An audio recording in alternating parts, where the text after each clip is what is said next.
In this presentation, I'm going to be talking about the fortification of foods with vitamins and minerals. What exactly does this mean? Food fortification is the process of adding micronutrients, aka your essential food carried out by food manufacturers or by the government as a public health policy which aims to reduce the number of people with dietary deficiencies. In short, this all means that vitamins or minerals are added to certain foods, more than you would think of, in order to help those who lack these vitamins or whose bodies truly need them because they're not getting enough of them in their diet. A form of food fortification called enrichment is when a product is formulated to follow the standard identity publicized by the Food and Drug Administration, also known as the FDA. The difference between enrichment and fortification is when processed foods are enriched, they are getting original nutrients added back into them. Fortification is adding new and sufficient nutrients into processed foods that were not present to begin with. Now, discretionary fortification is known as all other types of nutrient-added foods. This includes the unenriched versions of certain foods in which an enrichment standard has been made known by the FDA. In other words, discretionary fortification is the addition of vitamins and minerals to foods at the discretion of manufacturers for marketing purposes. This still, however, represents an increase in nutrient exposure. Why does this concept matter in today's world? Well, malnutrition is a disease that is caused by micronutrient deficiencies, also known as the lack of sufficient vitamins in the body. Globally, this is a huge, crucial issue to the field of public health and affects many different age groups from children all the way to the elderly. Malnutrition can be an underlying factor to cause bigger health problems such as infectious or chronic diseases. These diseases will overall impact an individual's quality of life and put them at risk for a numerous amount of other issues. Sadly, malnutrition can lead to premature death, disability, and reduced work capacity. This disease that may seem so under the radar and insufficient can actually do a lot of damage to the body. On the bright side, the fortification of food is considered to be the most preventative approach against malnutrition. By gaining the needed nutrients and implementing them into their everyday diet, a person can make their way back to a healthy lifestyle. As far as guidelines and policies for the fortification of food with vitamins and minerals, the FDA and FSIS have made many rules to this extensive idea. Most of them are based on common sense, such as providing a list of the added nutrients on a food label, prohibiting any additional harmful chemicals or acids, and more. In 1943, the FDA issued a policy statement, which by the way has never been withdrawn, on the addition of nutritive ingredients to food. The FDA stated that implicit in fortification is the promise to consumers that the fortified food contributes substantially to the nutritional well-being of the individual who consumes usual amounts of food. It also stated that the specific nutrient deficiencies in the diet of the general population and subgroups, the overall place of the food item in the diet of this population, and the effectiveness and suitability of the food vehicle should determine the type and amount of nutrients to be added to food. Nutrients added to food should be stable, physiologically available, present at a level that will not lead to excess intake, suitable for fortification purposes, and acceptable in terms of food safety regulations.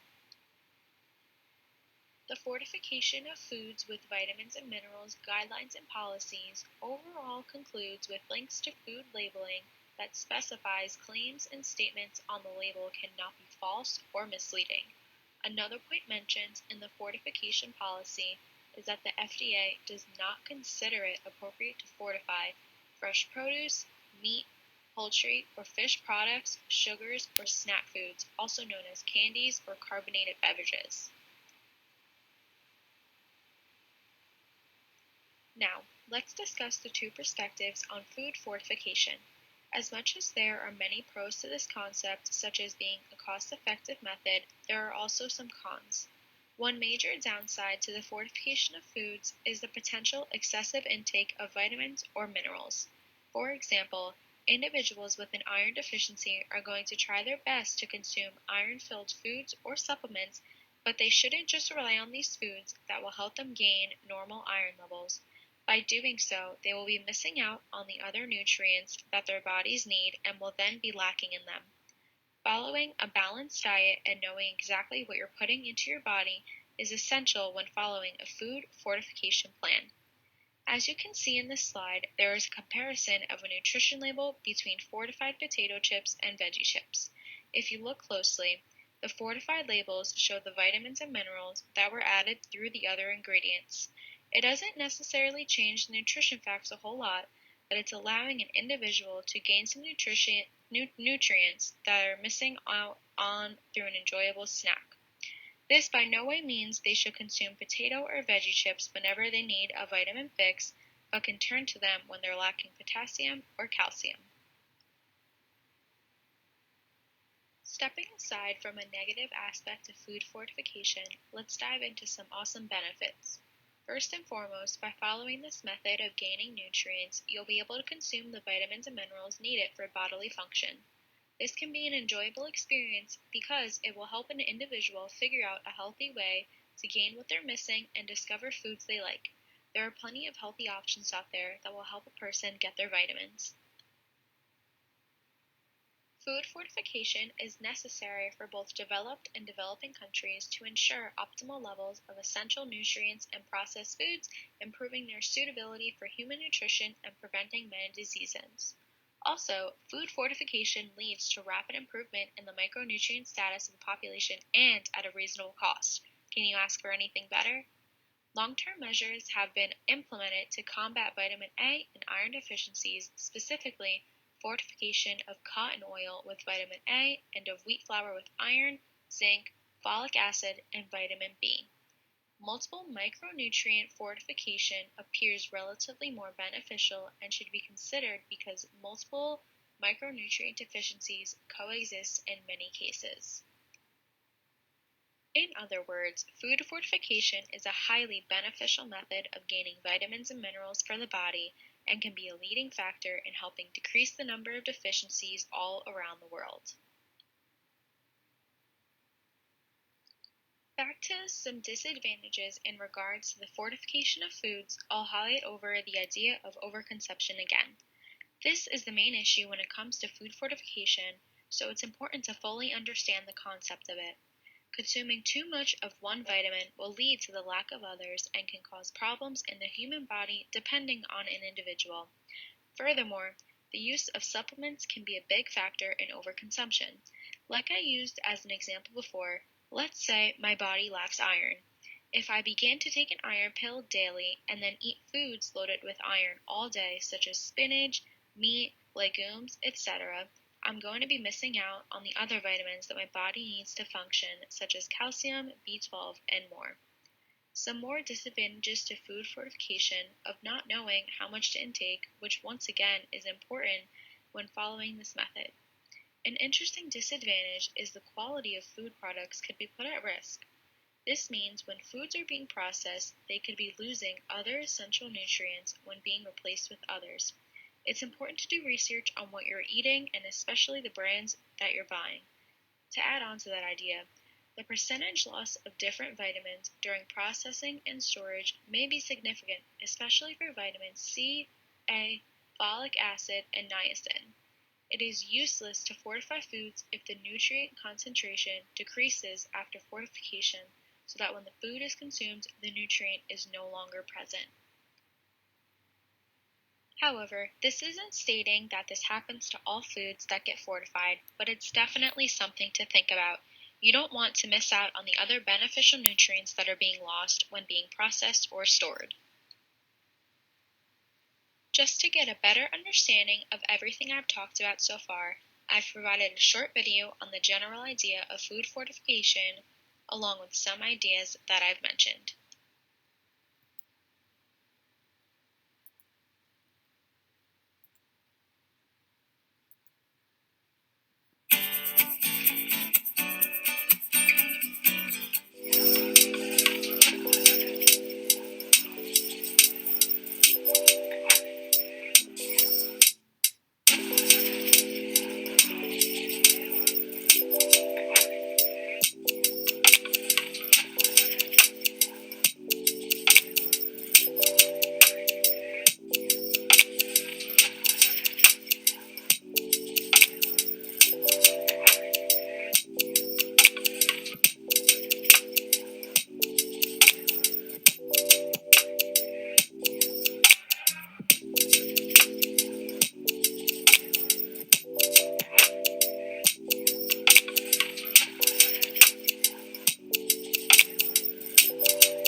comes to the factors of food fortification, the following instantly came to mind. As for cultural, veganism and vegetarianism are very popular diets and lifestyles today that implement a lot of food fortification in their eating habits. Because vegans cut out many food groups to follow their diet, many may think they're not getting the vitamins their body desperately needs. However, there are plenty of alternatives. If you take a look at this picture on the side, these are specific ways vegans can gain a very important vitamin for the body, which is B12. The suggested alternatives are taking a multivitamin once a day, taking a B12 supplement twice a week, and consuming fortified foods twice a day that contain B12. Personally, I do not eat or drink dairy, so a way that I like to make sure I'm obtaining B12 is through oat milk. It's a great source of B12 among many others. Vegans and vegetarians are becoming very influential in today's world, especially in younger generations, and it's interesting to discover the ways they gain their vitamins and nutrients. As for sociocultural, everyone has an opinion. A big one is that people may think this won't benefit them and it's all just a hoax. There is plenty of research, experiments, and data to show how beneficial the fortification of food is. I understand people wanting to gain their nutrients in the most natural way possible, but food fortification is harmless and evidential, especially being that all products must be FDA and FSIS approved. It's understandable for individuals to have doubts in this method, and a great way to see a different perspective on it is diving into some research. A common approach to gaining the necessary vitamins is through dietary supplements. Remember the Flintstone gummies we would take when we were younger? Yeah, that's exactly what I'm talking about. Although the word supplement can turn people's heads the other way, supplements are a great method of food fortification when taken properly.